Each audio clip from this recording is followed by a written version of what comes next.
Que la paix et la grâce de Dieu vous soient. Je suis content d'être là avec vous ce matin. C'est vraiment une joie immense de pouvoir partager avec vous la parole de Dieu. Et merci à l'équipe, à Pasteur Élisée, Sœur Michel, merci à toute l'équipe pour l'invitation. Je suis content, à chaque fois j'ai la joie de parler pour notre Seigneur. Ce n'est pas... Il y a toujours du stress lorsqu'on se tient pour parler devant... Mais nous savons qu'il est avec nous. Donc, comme je disais tantôt, préparer un sermon, ce n'est pas toujours évident parce que même on a toujours, lorsqu'on fait nos méditations, notre lecture, nos lectures, il y a toujours des versets qui nous montent en tête, il y a toujours des passages sur lesquels on voudrait méditer. Lorsqu'on nous demande de prêcher, alors évidemment, notre premier réflexe, c'est toujours de retourner en arrière et voir sur quoi je pourrais parler, sur quoi je pourrais prêcher. Mais j'ai toujours la préoccupation que je parle selon les vœux du Seigneur, selon ce que le Seigneur veut. C'est toujours ma première préoccupation. Alors, je vais toujours aller en prière, c'est la première chose, prier, essayer de voir qu'est-ce que Dieu veut que je dise. Il y avait un passage que j'étais vraiment motivé à parler dessus. Vraiment, j'avais déjà préparé mon message, j'étais motivé. Et pour moi, c'est un passage qui était extrêmement riche. J'ai préparé mes points généraux. Mercredi soir, mes points étaient prêts. Je suis monté pour prier. Je monte avec mes feuilles. Je prie. Je dis, Seigneur, voici les points. Multiplie-les. Voici les points que j'ai préparés. Et si ce n'est pas ce que tu veux, alors tu changeras. En espérant que ça n'arrivera pas. Parce que j'ai déjà travaillé, moi. En me levant jeudi matin, entre sommeil et réveil, donc je n'étais pas vraiment réveillé, j'étais en train de réciter un psaume. Je récitais le psaume, donc moi je n'étais pas réveillé, donc je récite le psaume profondément et ça ne m'est jamais arrivé avant. Pendant que je suis en train de réciter, puis je me suis dit dans le psaume, mais c'est tel psaume ça? Pour que je n'oublie pas, mais je ne suis pas conscient, je suis entre sommeil et réveil. Donc, je me suis dit, j'ai rien à dire sur ce passage-là. C'est un psaume, j'aime bien lire pour prier, pour lire, mais j'ai rien à dire. Donc, j'essayais de trouver un raccourci pour me défaire de ça, pour ne pas dire que c'est Dieu qui me l'a donné comme message. Donc, j'en ai parlé à Sophia, je dis à Sophia, qu'est-ce que tu en penses de ça? Elle dit, est-ce que c'est un psaume que tu connais pas? Oui, je connais, mais je ne me suis jamais, à mon âge, je ne me suis jamais réveillé en récitant un verset ou quelque chose comme ça. Je n'étais pas sûr, j'essayais de trouver d'autres façons. Je suis retourné dans mon autre passage parce que je l'ai lu. Bon, pour moi, il n'y a rien de puissant à dire là-dessus, peut-être, mais pour un autre, mais peut-être pas pour moi. J'ai continué à essayer d'esquiver le message. J'ai appelé ma belle-mère. Je dis, mamie, qu'est-ce que tu penses de ça? Mamie me dit, je pense que c'est vraiment ce que tu penses. Hein? Je pense que c'est vraiment Dieu qui veut que tu parles de ça. C'est un psaume, puis là, c'est ça. Et oui, si c'était le jour de ton anniversaire de mariage, je dirais autre chose, mais là, puisque tu vas prêcher, tu as prié, tu es monté avec ta feuille, tu as prié, puis Dieu t'a donné ça, alors je pense que c'est vraiment ce que tu penses, c'est vraiment ça. Alors, je me suis courbé devant la volonté de Dieu. Je ne sais pas pourquoi, mais ce que je sais, c'est qu'il a une parole pour quelqu'un ce matin. Je ne sais pas qui, je ne sais pas combien de personnes, je ne sais pas si c'est une personne, je ne sais pas si c'est deux personnes, mais il y a quelqu'un pour lequel Dieu a quelque chose à dire. Et je suis content qu'il puisse se servir de moi pour son message. Avant de continuer, je vais vous présenter ma femme Sophia, laquelle a été présentée tantôt. Sophia, on a 4 enfants ensemble, si tu veux te mettre debout. On a 3 enfants, on a Jérémy tantôt Jérémy c'est un pianiste, mais il n'y avait personne, il essayait de jouer la batterie, il s'est amusé avant que le batteur arrive. Et il y a Charles David, Thomas, et donc le deuxième enfant, parce qu'on en a 4, et malheureusement, rarement il fait le part-time la nuit, mais il travaillait à l'école cette nuit, donc il est rentré à 8 heures, donc il ne pouvait pas être là avec nous.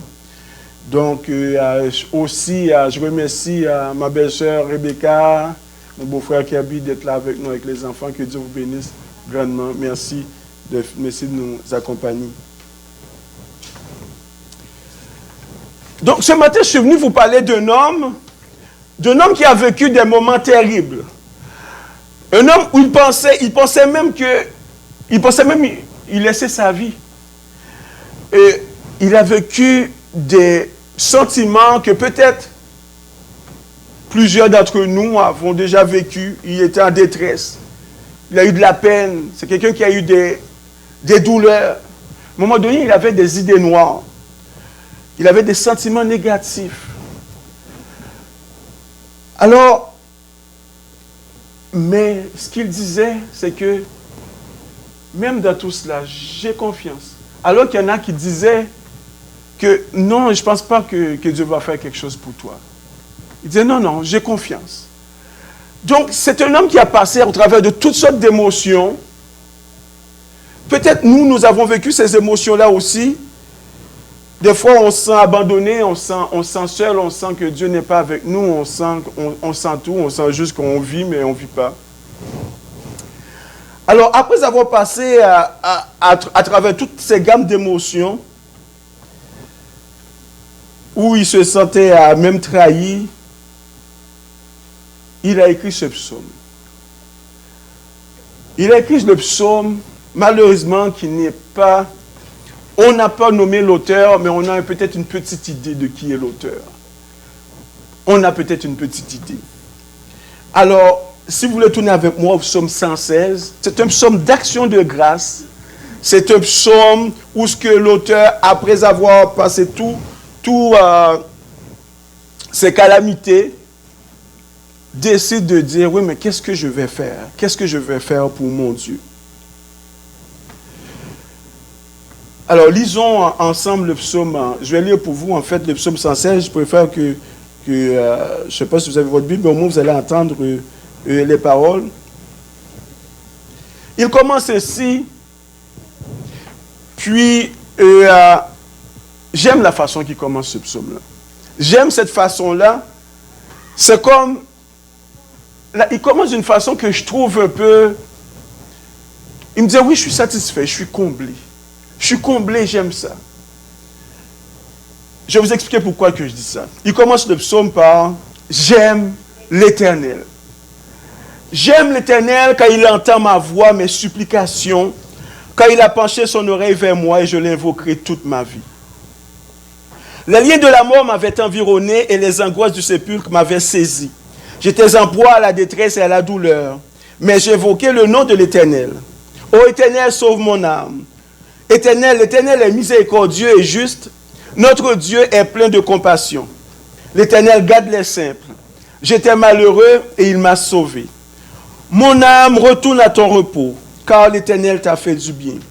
Oui, tu as délivré mon âme de la mort, mes yeux des larmes, mes pieds de la chute. Je marcherai devant l'Éternel sur la terre des vivants. J'avais confiance lorsque je disais, je suis bien malheureux. Je disais dans mon angoisse, tout homme est trompeur. Comment m'adresserai-je à l'Éternel? Tous ses bienfaits envers moi. J'élèverai la coupe des délivrances et j'invoquerai le nom de l'Éternel. J'accomplirai mes vœux envers l'Éternel en présence de tout son peuple. Elle a du prix aux yeux de l'Éternel la mort de ceux qui l'aiment. Écoute-moi, ô Éternel, car je suis ton serviteur, fils de ta servante. Tu as détaché mes liens.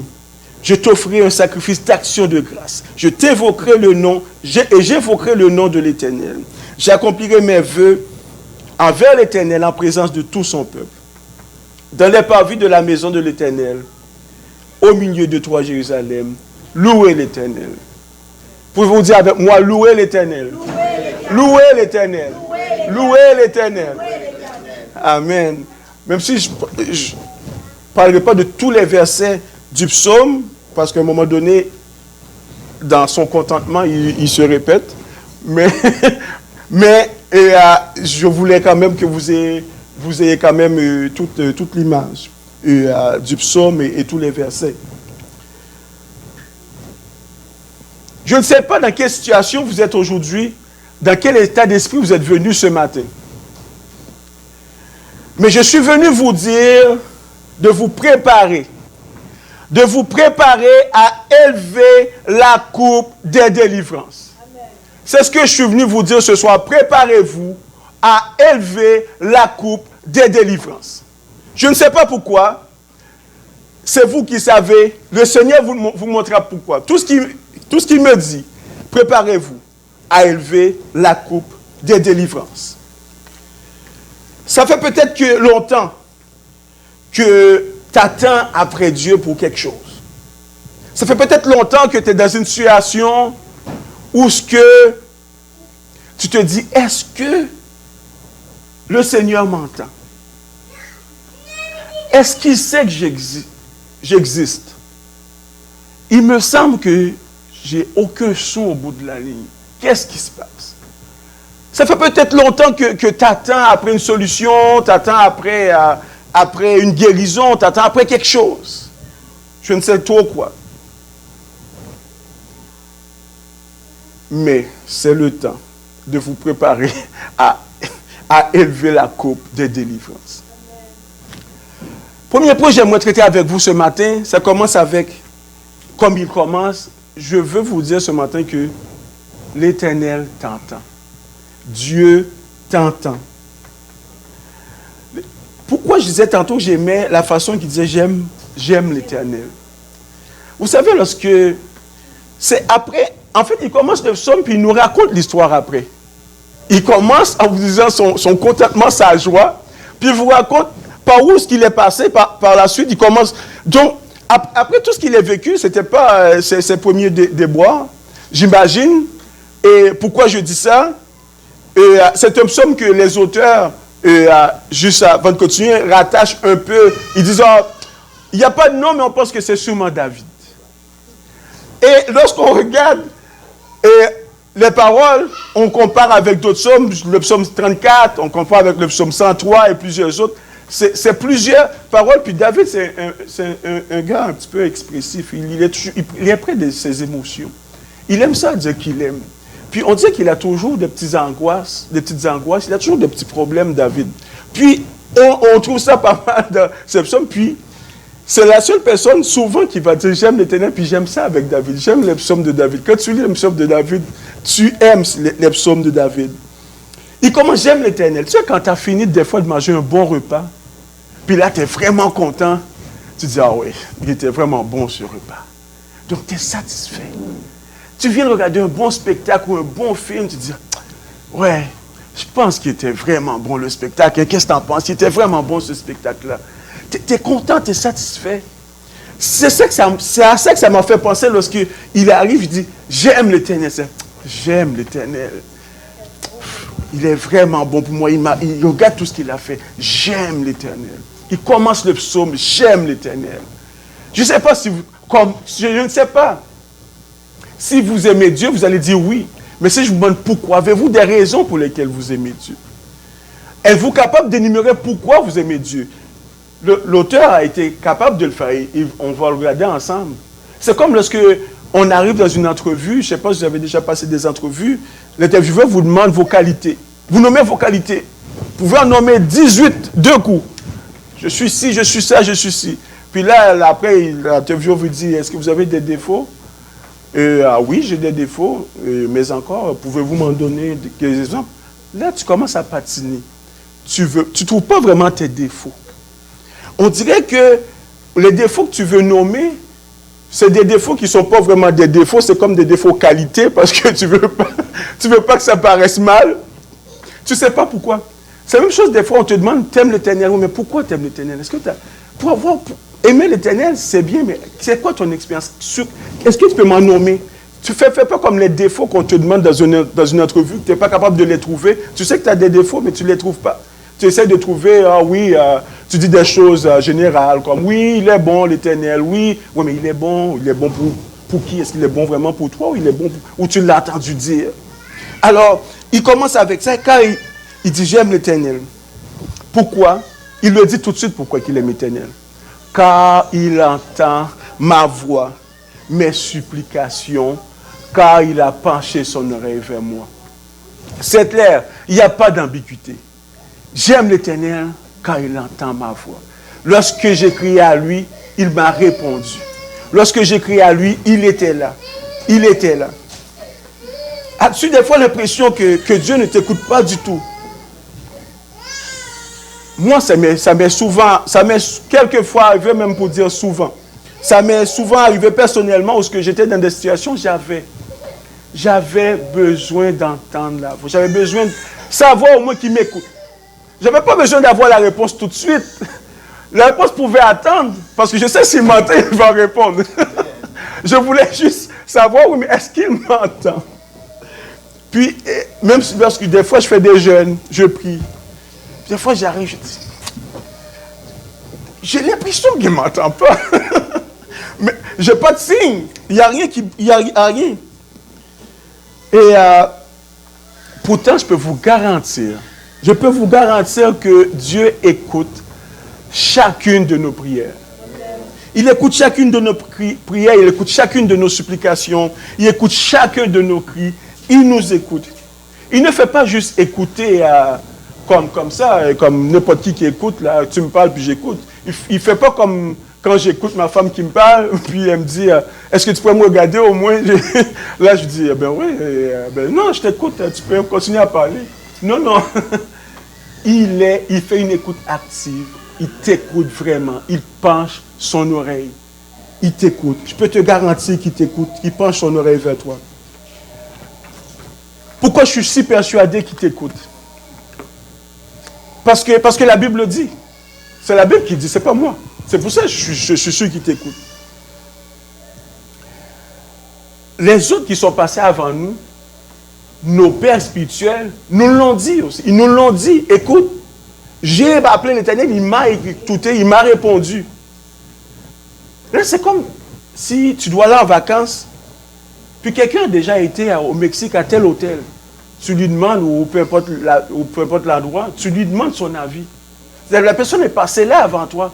Là, la personne va te donner son avis. Ah oui, c'était bon, c'était bien, c'était un bon hôtel, c'est une bonne place, voilà. Donc ceux-là, nos pères spirituels sont passés avant nous. Là, on ne peut pas les voir, mais ils nous l'ont écrit. Ils nous ont même envoyé une lettre. Ils nous ont dit, écoute, j'ai appelé l'Éternel, il nous entend. La Bible nous dit, c'est pour ça que je suis persuadé.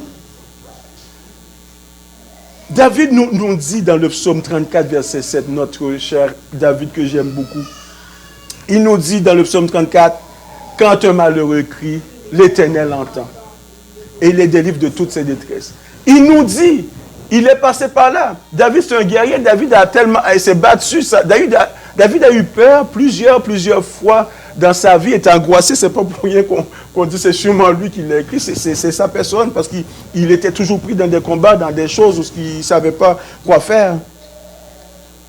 Peut-être que tu ne crois pas David. Je pourrais nommer presque tous ceux qui sont passés avant. Peut-être que tu ne les crois pas. Parce que tu ne l'as jamais rencontré, mais la Bible te dit, tu dis, oui, mais c'est quand même une histoire, je ne suis pas très, très sûr. Mais est-ce que tu vas au moins croire le Saint-Esprit? Est-ce que tu vas au moins croire le Saint-Esprit? Est-ce que tu vas au moins croire Jésus qui t'a laissé le Saint-Esprit pour te guider? Tu vas dire, oh, mais c'est quoi? Est-ce que je dis jamais... Si tu es chrétien, tu as sûrement peut-être senti une couple de fois au moins le Saint-Esprit, tu sais qu'il existe. Tu ne peux pas penser que le Saint-Esprit n'existe pas. Alors, regarde ce que Paul dit aux Romains. C'est quoi le travail du Saint-Esprit? Quand on prie. Regarde ce qu'il dit aux Romains 8, verset 26. Je vais lire pour vous. Romains 8, verset 26 et 27. Il dit, de même aussi l'Esprit nous aide dans notre faiblesse, car nous ne savons pas ce qu'il nous convient de demander dans nos prières. Mais l'Esprit lui-même intercède par des soupirs inexprimables. Et celui qui sonde les cœurs connaît quelle est la pensée de l'Esprit, parce que c'est selon Dieu qu'il intercède en faveur des saints. Peut-être vous ne l'avez pas saisi. Je vais le lire une autre fois. De même aussi, l'Esprit nous aide dans notre faiblesse, car nous ne savons pas ce qu'il nous convient de demander dans nos prières. Mais l'Esprit lui-même intercède par des soupirs inexprimables. Et celui qui sonde les cœurs connaît quelle est la pensée de l'Esprit, parce que c'est selon Dieu qu'il intercède en faveur des saints. En d'autres mots, si je vous fais un résumé, le Saint-Esprit interprète tes mots, il prend tes soupirs, il intercède à l'intérieur de toi-même, il prend tes paroles qui sont mal formées, il prend tes paroles, tes prières qui sont faites avec amertume, qui sont faites avec colère, il prend tes mots qui n'ont pas de sens, remplis de tout ce que tu veux, il prend ta prière brouillon, puis il la met au propre, puis il envoie ça à Jésus qui intercède pour toi. Alors comment tu veux que Dieu ne t'entende pas? Le Saint-Esprit fait partie de Dieu. Jésus fait partie de Dieu. Alors on a deux intercesseurs. Tu as l'Esprit qui intercède à l'intérieur de toi, qui te dit quoi dire, qui te dit comment le dire, qui travaille cette prière-là, qui l'envoie à Jésus. Jésus, lui, est auprès du Père comme avocat. Puis il dit, Dieu, on vient de recevoir une prière. Il est agréable. Elle est agréable. Comment qu'elle est agréable? C'est parce que l'Esprit l'a déjà travaillé. L'Esprit l'a déjà travaillé et l'a envoyé à moi, tu devrais l'écouter. Donc, c'est sûr que Dieu t'entend. Dieu ne peut pas... C'est sûr qu'il t'entend parce qu'il t'entend Jésus, il t'entend le Saint-Esprit, c'est la même personne. C'est comme si tu te disais, ok, je ne veux pas entendre ce que je dis, je ne veux pas entendre... C'est impossible, il s'entend lui-même. Il s'entend lui-même, c'est la même personne. Il s'entend lui-même, donc c'est impossible qu'il ne t'entende pas. Qu'il ne t'entende pas, c'est impossible. Donc, le Saint-Esprit fait un travail remarquable avec nos prières. C'est lui qui transforme tout ça et l'envoie, le met ça au propre. Des fois, c'est pour cela, des fois, tu vas voir, tu restes comme ça pour une raison ou une autre, le Saint-Esprit te dit d'aller prier. Tu ne sais pas quoi dire, tu ne sais pas pourquoi. Il m'est arrivé plusieurs fois où Dieu, tu sais, va prier. Et pourquoi je dois prier? Non, va prier. Là, si tu es connecté, si tu es en relation, tu es en communion avec Dieu, mais tu sais que le Saint-Esprit te demande de prier, tu vas prier. Quand tu commences à prier et tu commences à voir, mais tu commences à comprendre pourquoi que tu pries. Pourquoi que tu pries, il met les mots, il rend les mots agréables devant Dieu, parce que lui, Dieu a peut-être une mission, puis il a besoin que tu pries. Puis il dit à le Saint-Esprit, vas-y, dis-lui de prier. Parce qu'en plus, c'est Dieu qui demande lui-même. C'est Dieu qui demande lui-même au Saint-Esprit de faire ce travail-là. Il dit, celui qui connaît les cœurs connaît la pensée de l'Esprit. C'est Dieu même qui délègue au Saint-Esprit de faire ce travail-là pour rendre nos prières agréables. Donc c'est sûr qu'il t'entend. Donc c'est une grâce de servir notre Dieu et de comprendre que Dieu nous écoute en tout temps, même lorsqu'on n'a pas l'impression, il nous entend. Malgré tout ce que je viens de dire, tu pourrais peut-être dire, ok, bon, c'est bon, ben mettons qu'il m'entend. Mais est-ce qu'il va me répondre? Parce que tu dis, ouais, mais il m'entend, ok, c'est beau, il peut m'entendre, mais est-ce qu'il va me répondre? En fait, il me semble que ça fait longtemps que j'attends. C'est long. Si vous me posez la question, je pourrais vous dire, ou si est-ce qu'il va te répondre, je pourrais vous dire, mais ça, c'est pas mon département. Moi, je suis là pour vous dire qu'il t'entend. Si tu réponds, ça, c'est une autre paire de manches. Mais non, je ne vais pas dire ça. Je vais continuer encore. On va retenir la situation. On va retenir dans la situation de notre cher psalmiste. On va voir s'il t'entend. S'il répond. Il ne fait pas juste écouter. Il répond aussi. Parce qu'au verset 3-4, il dit, les liens de la mort m'avaient environné et les angoisses du sépulcre m'avaient saisi. J'étais en proie à la détresse et à la douleur. Mais j'ai invoqué le nom de l'Éternel. Là, je ne sais pas. Qu'est-ce que vous vivez? Peut-être vous êtes stressé. Peut-être vous êtes fatigué. Peut-être vous êtes dans une épreuve terrible. Et la situation semble sans réponse. Mais le psalmiste s'est trouvé exactement dans une situation semblable. Tellement, il dit qu'il y avait des angoisses, il dit qu'il y avait de la douleur. Donc c'est de la douleur physique qui se marie avec la douleur psychologique. Il était en détresse. Savez-vous, quand quelqu'un est en détresse, la personne ne sait pas quoi faire. Il n'y a pas de réponse. La personne sait, qu'est-ce que je fais là? La personne peut faire n'importe quelle bêtise quand quelqu'un est en détresse. Regarde les bêtises que les gens font lorsqu'ils sont en détresse. Mais lui, il s'est trouvé en détresse. Il s'est trouvé en détresse, puis il nous a dit, j'ai invoqué le nom de l'Éternel. Et il m'a répondu. De même que pour vous, ce matin, vous pouvez vous trouver dans une situation semblable. Je ne sais pas laquelle, mais vous pouvez vous trouver dans une situation semblable, que ce soit physique, que ce soit psychologique, que ce soit des situations de travail, que ce soit des situations financières, que ce soit des situations avec la famille, les conjoints, les enfants, peu importe que ce soit la maladie, vous pouvez vous trouver dans une situation semblable.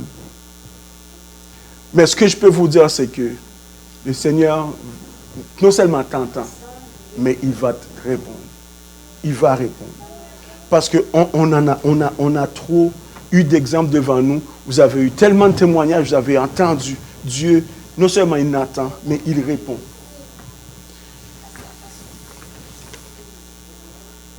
Des fois, c'est long, c'est vrai. On aurait peut-être aimé prendre le téléphone pour appeler, pour dire, « Hey, qu'est-ce qui se passe en haut là? » Parce qu'il me semble que ça fait longtemps que j'ai commandé, je ne sais pas quoi, une maison, ou ça fait longtemps que j'ai commandé un diplôme, ça fait longtemps que j'ai commandé. Comment ça se fait que c'est aussi long? Et s'il y avait ça avec la COVID, tu n'aurais pas plus de réponses, là, parce qu'il serait en cours de personnel. Ou on aurait aimé peut-être aller au bureau chef pour chialer. Moi-même, s'il y avait un bureau chef à Montréal de Dieu, j'aurais été moi-même au bureau chef. Parce qu'il me semble des fois, c'est long, ça fait 2 ans, ça fait 3 ans. Moi-même, je me déplacerais, j'irais au bureau chef pour chialer, comme les Québécois aiment chialer. Je leur dis, qu'est-ce qui se passe là? Ça fait combien de temps je dois attendre? Là, tu arrives là, puis on te dit, tu prends un numéro, on te demande, c'est quoi ton numéro? Ah ben, c'était 350e million. Tu dis, mon Dieu, ouais, parce que tout le monde veut aller au bureau chef. Tout le monde veut chialer. Parce que plein de personnes attendent. Il n'y a pas juste toi qui attends. Là, tu verrais un chérubin, tu dirais, toi, qu'est-ce que tu fais là? Arrête de louer Dieu, peux-tu juste mettre la main à la pâte pour aider? Parce que tu chialerais contre tout le monde. Parce que des fois, tu es frustré, tu ne sais pas quoi faire. Tu dis, est-ce qu'il y a un endroit où je peux aller? Et moi, je vais aller le voir, ce Dieu-là. Mais la plus belle des choses, c'est que tu as le bureau chef en toi. Le bureau chef, tu l'as en toi. Tu n'as pas besoin de te déplacer. Tu peux chialer, rentre dans ta chambre. Toi-même, tu es le bureau chef. Rentre dans ta chambre, chiale à Dieu. Dis, qu'est-ce qui se passe? Comment ça se fait que je te parle? J'entends pas ta voix. Qu'est-ce qui se passe? Crie à Dieu. Dis-lui, c'est toi le bureau chef. Dis-lui, va. Il va t'entendre, il va te répondre. David le dit, lorsqu'un malheureux crie, l'Éternel entend. L'Éternel entend. L'Éternel entend, il va te répondre. Des fois, il ne répond pas toujours à la minute que tu veux. Il ne répond pas toujours à la seconde près. Ce n'est pas comme quand tu envoies un texto, puis tu attends, puis la personne te répond tout de suite. Excuse-moi, frère Élisée, pour l'autre fois, je ne t'ai pas répondu assez rapidement. Ce n'est pas quand tu envoies un texto, tu attends, s'il ne répond pas en 2 secondes, tu demandes, qu'est-ce qui se passe? Qu'est-ce qui se passe? Est-ce qu'il est mort là? Pourquoi il ne me répond pas? Une fois, on avait un petit problème de Wi-Fi à la maison. Puis, les amis de Benjamin, mon deuxième, pensaient qu'il était mort. Ils étaient sérieux, là. Après 2 jours sans communication, les autres, ils s'en allaient voir c'est où les funérailles, là. Parce que là, Benjamin me dit, papa, mes amis pensaient que j'étais mort. Je dis, comment ça? Il dit, parce que je ne pouvais pas leur répondre. Donc, vous voyez, parce qu'on est habitué à avoir des réponses rapides. Puis, on pense qu'on peut commander Dieu, on pense qu'on peut aller de notre façon, mais ce n'est pas comme ça que Dieu fonctionne.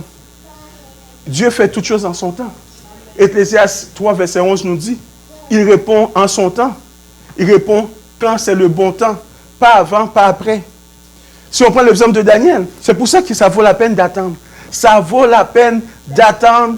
Tu ne sais pas pourquoi. Tout ce que tu peux faire, c'est continuer à prier. Lâchez pas. Continuez à prier. Daniel, au chapitre 10, verset 11, sur un raccourci, il attend une réponse pour voir la vision que Dieu lui a donnée. Qu'est-ce qui va arriver au peuple? Alors il prie, il s'est mis en jeûne pendant 3 semaines, il finit le jeûne, il attend 21 jours, il n'a pas de réponse.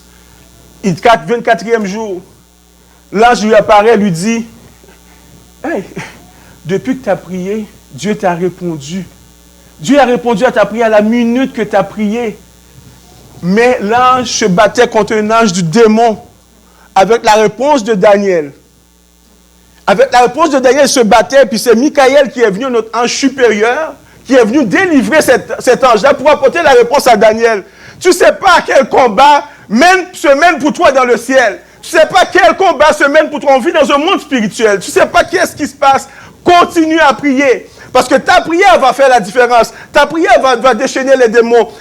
Là, si vous comprenez notre vie, vous allez comprendre que tout ce que vous faites est spirituel. Il n'y a pas de hasard, il n'y a pas ci, il n'y a pas ça. C'est tout spirituel. C'est un monde comme ça. Et c'est gouverné par Satan le diable. Et Dieu, lui, il met ses chrétiens sur la terre et il nous protège. Et Satan va nous attaquer de temps à autre, va essayer de nous débalancer. Mais gloire soit rendue à Dieu. Il est fort et puissant, notre Dieu.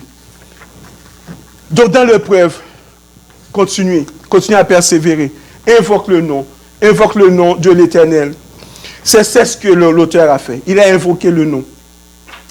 Tout ce que vient le fait d'invoquer le nom de l'Éternel. Parce qu'il y a une puissance. Il y a une puissance de fait d'invoquer le nom de l'Éternel. Le nom, tu peux prier une prière silencieuse. Tu peux prier comme Dieu. Mais lorsqu'on dit invoquer le nom de l'Éternel, c'est le fait que tu cries à l'Éternel. Invoquer le nom, ce n'est pas quelque chose de silencieux. C'est pas silencieux, c'est invoquer, c'est ouvrir ta bouche puis crier à l'Éternel, lui dire qu'est-ce qui se passe.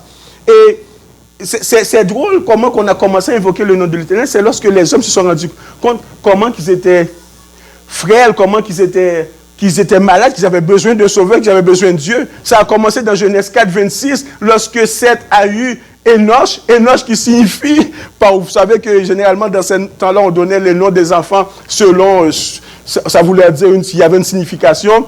Enoch voulait dire homme malade, frêle. Enoch qui vient de Nash, qui signifie plein de choses comme ça, homme malade, frêle. Et ils se sont rendus compte, hey, on est frêle, on est malade, on a besoin de Dieu. C'est à ce moment-là qu'ils ont commencé à invoquer le nom du Seigneur. Dans Genèse 4, c'est à ce moment-là, lorsque Seth a eu Enoch, on a commencé à invoquer le nom du Seigneur. Donc, continuez à invoquer le nom du Seigneur. Toujours dans les épreuves, dans les combats, continue. Lorsque tu es angoissé, lorsque tu n'es pas en paix avec toi-même, même lorsque Dieu t'envoie la réponse, peut-être tu ne la verras pas. Pourquoi? Parce que tu n'es pas en paix. Tu vas essayer par toi-même, tu cours partout. Dieu t'envoie la réponse ici, toi tu es ailleurs. Donc, regarde ce que le psalmiste dit. Mais j'évoquais le nom de l'Éternel. Il dit, ô Éternel, sauve mon âme. Si j'étais à sa place, pensez-vous que c'est cette prière que j'aurais fait, moi? J'aurais dit, non, Seigneur, je suis angoissé, je vais mourir, viens me sauver, j'ai de la peine, j'ai des douleurs, va tuer ceux qui en veulent à ma vie. Non. Il a dit, c'est ô Éternel, sauve mon âme. C'est sa prière. Pourquoi il fait cette prière-là? Il fait cette prière-là parce qu'il sait que c'est seulement, il a besoin d'être sauvé. Il ne veut pas que l'ennemi ait son corps. Il veut pas que l'ennemi gagne. Donc lui, ce qui est important pour lui, c'est sa vie spirituelle avec Dieu, c'est sa relation avec Dieu, c'est son intimité avec Dieu qui compte. Lorsque tu as une intimité avec Dieu, quand tu as une bonne relation, ce que tu cherches une transformation de l'intérieur, tu cherches une transformation de ton cœur. Tu dis, si moi, j'ai une bonne relation avec Dieu, si j'entends Dieu, lorsqu'il va me répondre, je vais entendre sa voix. Lorsqu'il va me répondre, je vais pouvoir savoir c'est quoi sa réponse. Lui, parce que quand tu es en paix, tu vas entendre tout le monde parler. Quand tu n'es pas en paix, tu vas entendre tout le monde parler. Satan va venir, va te donner une solution, tu vas penser que c'est la bonne solution, parce que pourquoi tu es angoissé, tu n'es pas en paix. Mais la première chose, c'est de garder ta solution, de garder ta relation, de regarder ta relation avec Dieu. La relation est extrêmement importante, car il dit dans le psaume 84, « Heureux ceux qui placent en toi leur appui, ils trouvent dans leur cœur les chemins tout tracés. »